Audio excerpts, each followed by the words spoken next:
One of the caveats that I do have some personal information that I did get personally involved in was some information that had to do with the Stargates and Looking Glass, and more specifically the 2012 problem with those projects. The popular opinion of what's out there right now is that the project was shut down because there was a problem when we approached 2012.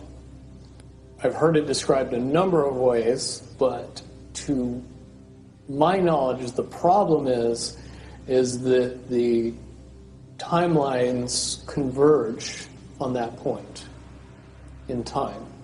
And when you know enough about the Stargate projects and the Looking Glass project to know how string theory works and how the possibility of possibilities works and how making one choice over here doesn't necessarily mean that the other choice couldn't exist at the same time. But once you get your brain wrapped around this subject, you find out that at the end of 2012, in an easy way to put it, the choices that we make become less and less consequential to the future. And eventually we're pushed into this bottleneck of time, no matter which choice we make. And that's important to the people that had access to Looking Glass because they would use Looking Glass knowing the choices that they would make and the future would pop up. The big mistake was coming up with the possibility of future.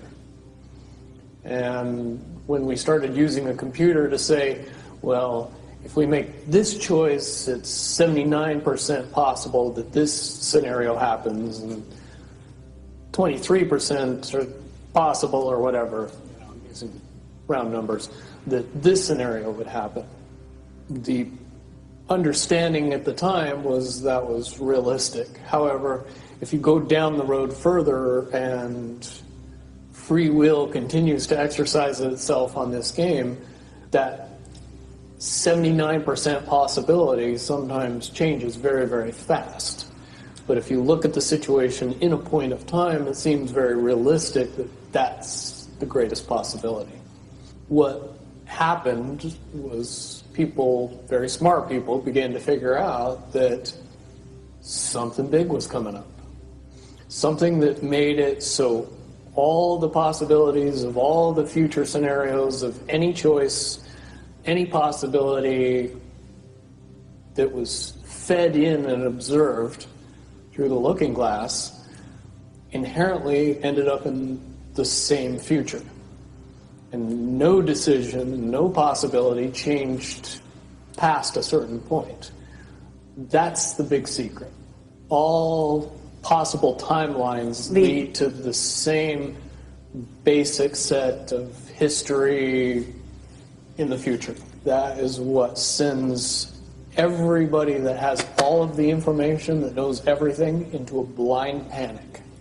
The people that know everything about Looking Glass, that have gotten all the reports and all the information, the elites of the world, probably figured out that that was the end of the game. And nothing could be manipulated beyond that point. When I was in the military, it would have been before '97 when I got in trouble. One of my particular areas that I was amazingly intuitive about is problem solving / mission planning, or more specifically, taking a bad mission and fixing it. Certainly knowing how string theory and possible futures works makes it so you can work your mind very quickly to see the reality of what's happening and decide what decisions need to be made to change it for a particular outcome. At a certain point, after they're done hearing the computer tell them this is what's going to happen over and over and over and over again, all they become focused on is how do we fix it? What I do know is that I was called in and asked to solve this problem, this timeline contraction problem.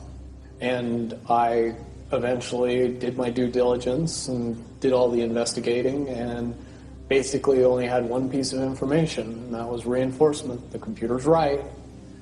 The timelines will contract down to some inevitable thing. There is an inevitable event. It's been forecast, it's been predicted, it's been fed to us in a slop trough of what they want us to believe will happen. They don't actually have control over what happens. They only have control over the reaction, and it seems that no matter what they try to do to cause their desired reaction, it's going to have an opposite effect. Much, much easier for me to explain today what that process is as opposed to back then. If I had to give it a name, I would say it's the awakening process. It's an evolution of consciousness that cannot, will not, and no matter what decisions or possibilities are injected into the equation, eventually it all resolves down to us all learning the truth and becoming aware of this massive dam of lies that has been built that keep us from knowing massive volume of information that we should otherwise possess.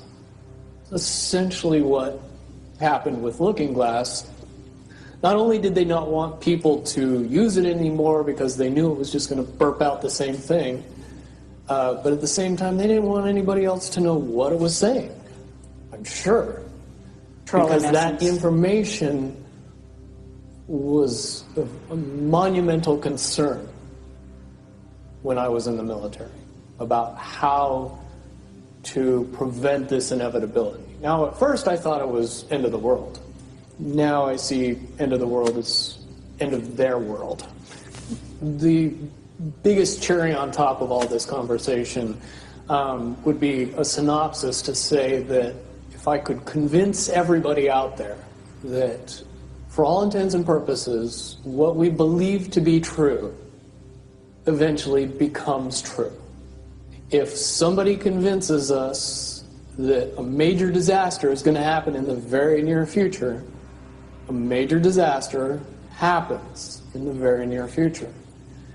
If we don't buy into that fear and accept that there's really nothing that we know is going to happen, and accept of whatever happens, that makes the convergence of the timelines happen as naturally as possible.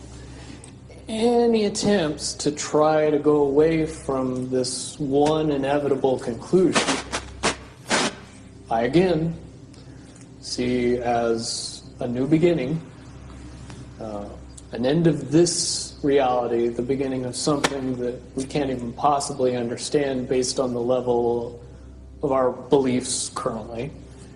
But when all that information comes flooding out, there's going to be no denying what's true and what's a lie or what's illusion.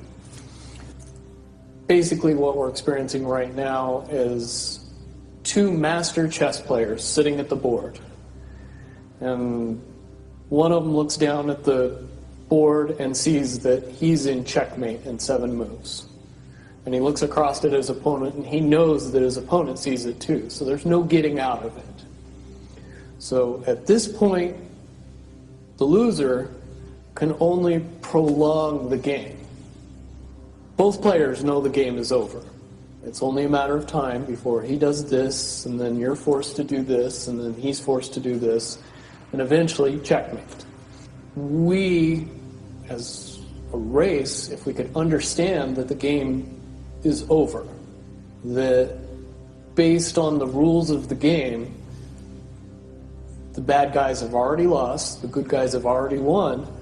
Yes, there's moves left on the table, but those moves are being forced by the player that is going to win. The only way that checkmate can't happen is if the player that's winning makes a mistake. But from all of the information that I've gathered, all of the information that's been given, all of the information that's been vetted to me, it seems pretty obvious that the good guy player on the side of the chessboard knows exactly what has to be done to win the game. And so at this point, any mistake would be all but impossible.